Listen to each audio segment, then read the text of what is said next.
اپنی عزت کی زندگی گزار رہا ہے ہمارے پیٹ میں درد ہو جاتا ہے۔ میرے بھائیوں، اپنی ذہن کو اور اپنی نظر کو اور اپنی فکروں کو وسیع رکھیے، خوش ہونے کا مزاج سیکھیے، دوسروں کی ترقی سے خوش ہوئیے۔ یاد رکھیے یہ بات، آپ کسی کا ہاتھ پکڑ کر اٹھائیں گے تو اس کے اٹھنے سے پہلے آپ اٹھ جائیں گے۔ بیٹھے ہوئے ہیں، میں ہاتھ پکڑ کے ان کا اٹھاؤں تو ان کے اٹھنے سے پہلے میں اٹھ جاتا ہوں، اور اگر میں کسی کو بٹھانے کی کوشش کروں تو اس کے ساتھ میں بھی بیٹھ جاتا ہوں۔ یہ فطرت کا تقاضا ہے۔ دوسروں کو گرانے کی کوشش کرو گے ضرور گرو گے، طے ہے یہ بات۔ دوسروں کو اٹھانے کی کوشش کرو گے اللہ اس سے پہلے تم کو بلندی عطا کرے گا، یہ بھی طے ہے۔ اس لیے دوسروں کو آگے بڑھانے کی کوشش کرو، دوسروں کو آگے بڑھاؤ، دوسروں کو آگے بڑھتا دیکھ کے خوش ہو جاؤ۔ یہ مزاج اپنے اندر پیدا کرنے کی ضرورت ہے۔ اور زکات کے قابل اللہ نے بنایا ہے تو زکات دو۔ بہت سارے لوگ زکات دینے میں ڈنڈی مارتے ہیں، اس کی بھی دینا کافی ہے، اس کی بھی دینا کیا، اس کی بھی دینا کیا، اس کی بھی دینا کیا۔ میرے بھائی، اللہ نے تم کو قابل بنایا ہے، شوق سے دو۔ جتنا تم نے دیا ہے اللہ اس سے ڈبل ٹبل، کبھی کبھی تو اللہ اپنی شان کے مطابق تم کو واپس لوٹا دے گا۔ اللہ کو ہمارے مال کی ضرورت نہیں ہے، اللہ تبارک و تعالیٰ کو یہ ٹھیکروں کی ضرورت نہیں ہے، اللہ بے نیاز ہے۔ اس لیے اللہ کے راستے میں دل کھول کر لٹاؤ، اللہ بھی اپنی شان کے مطابق ہمارے اوپر نوازنے کے فیصلے کر دے۔ زکات جو لوگ ادا نہیں کرتے، اللہ نے فرمایا اللہ ان کے مالوں کو قیامت کے دن ایک تختی کی شکل بنائے گا، لوہے کی تختی۔ پھر اس کے بعد یوم یحمى علیہا فی نار جہنم، پھر اللہ تعالیٰ اس کو جہنم کی آگ میں تپائے گا۔ سورہ بقرہ میں پارے 10 میں اللہ نے فرمایا ہے۔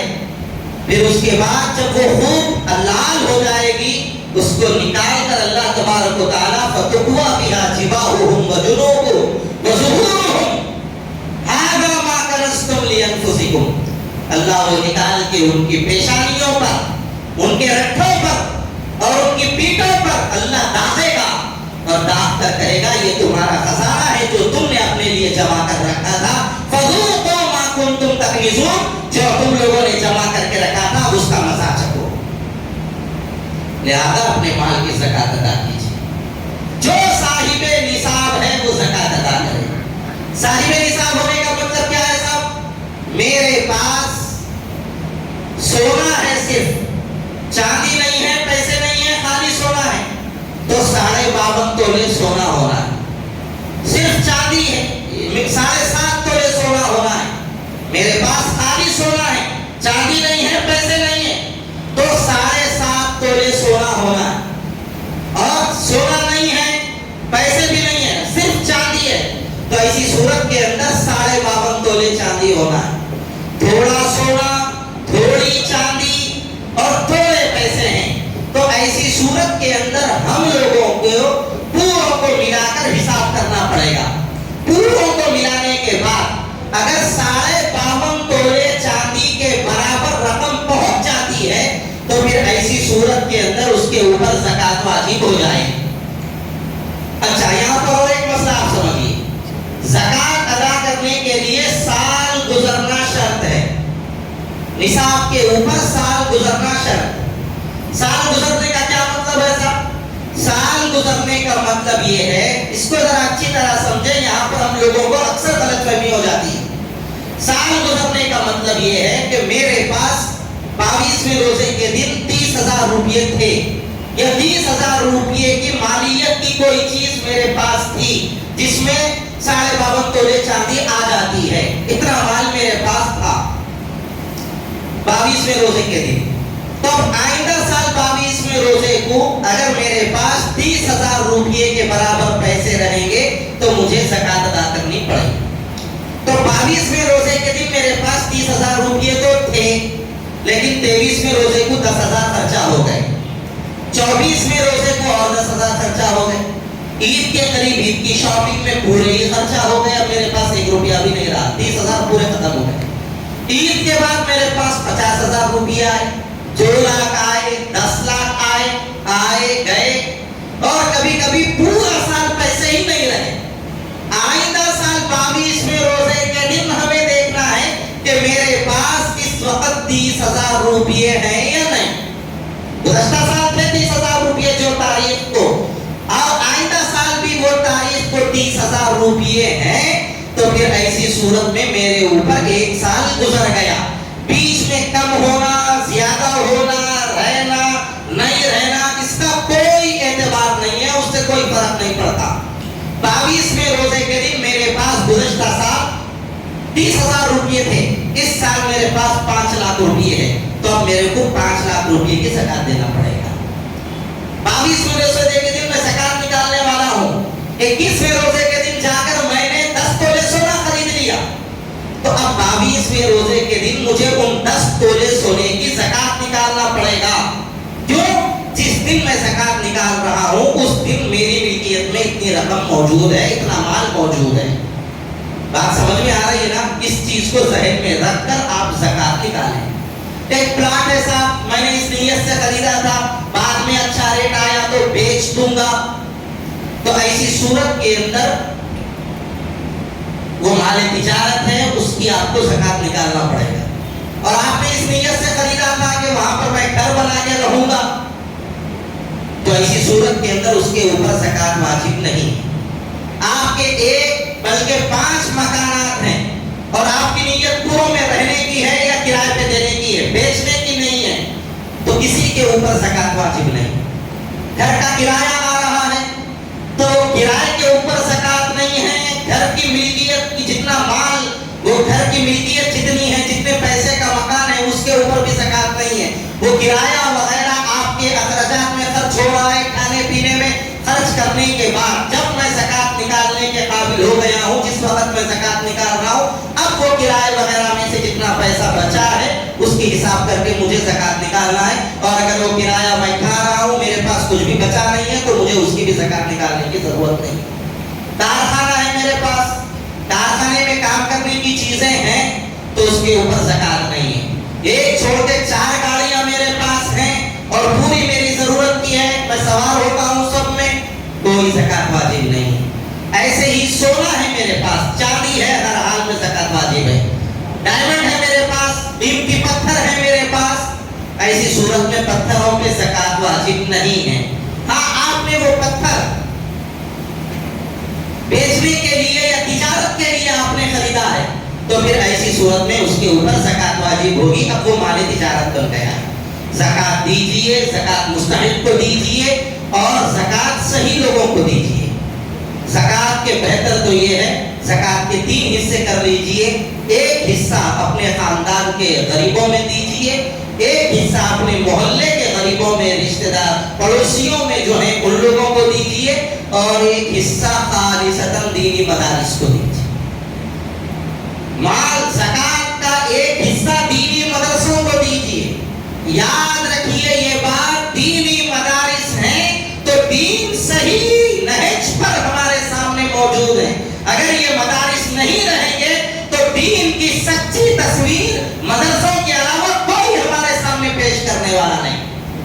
باپ غلط بولے گا، بیٹا خاموش بیٹھ سکتا ہے، پیر غلط بولے گا، مرید خاموش بیٹھ سکتا ہے، شیخ الحدیث غلط مسئلہ بولے گا، استاذ غلط مسئلہ بولے گا، شاگرد ٹوک دے گا، حضرت آپ نے غلط مسئلہ بولا ہے۔ یہ جرأت اگر کوئی پیدا کرتا ہے تو مدرسہ پیدا کرتا ہے۔ مدرسوں کے علاوہ کسی کے اندر اتنی ہمت اور جرأت پیدا کرنے کی صلاحیت نہیں ہے۔ اس لیے دین کی صحیح تصویر اگر کوئی پیش کر سکتا ہے تو مدرسہ پیش کر سکتا ہے۔ مدرسوں کو کھل کے زکات دیجئے، جس مدرسے پہ آپ کو اعتماد ہو اس مدرسے کو زکات دو۔ آپ جو مسلک کے ہیں وہ مسلک کے مدرسوں کو زکات دو، جس مدرسے کو آپ پسند کرتے ہو اس مدرسے کو زکات دو، لیکن مدارس کو زکات ضرور دیجئے۔ سوشل میڈیا پہ دیکھ کے یہ کمیٹی، وہ ٹیم، یہ سوسائٹی، وہ سوسائٹی، ارے انہیں وہاں دے رہا کرتے، انہیں یہاں دے رہا کرتے، انہیں ان کو دے رہا کرتے، انہیں ان کو، سوشل میڈیا پر دیکھ کر زکات ہرگز مت دو، پورا کا پورا فراڈ ہے۔ سوشل میڈیا پر آپ زکات دے